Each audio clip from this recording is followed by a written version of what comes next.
let's drive this home. Okay. These are the practical questions I want everyone to ask. That's good. You got your crossover journal. If you don't, get a piece of paper, get your iPhone, an Android, something. Here's the first thing I want you to ask yourself. Identity, confirmation, affirmation. Identity. Who are you? What has God called you to do? What is it that you feel you're here to fulfill on God's earth? Second thing, after Jesus is identified, he goes and prepares for his public calling. Ask yourself this question. If this is what I believe God has called me to do, what is required for me to fulfill it? That's good. In other words, I have identity. Now I have requirements. Now I need you to write down everything required for you to fulfill that position, that call. Why?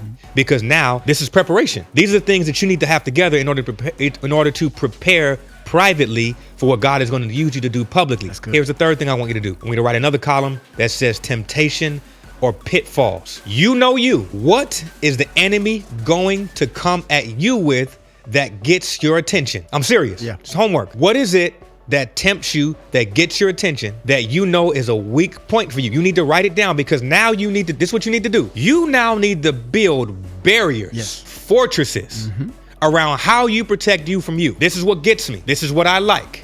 This is the area that I see repetitively. The enemy always gets me in these areas. Okay, what are you now doing to protect your character before he puts you out there publicly? Go a little deeper? Yeah. All right, Jesus was tempted to walk outside of the will of God. What is it that you struggle with that causes you to go outside of the will of God? It may be impatience. Yeah. You may struggle with patience. I realize that after I wait a certain amount of time, I say, forget this, I'm gonna do it by myself. Right? I'm being real practical. Absolutely. What is it that gets your attention? I pray, Lord, hurry up and give me patience.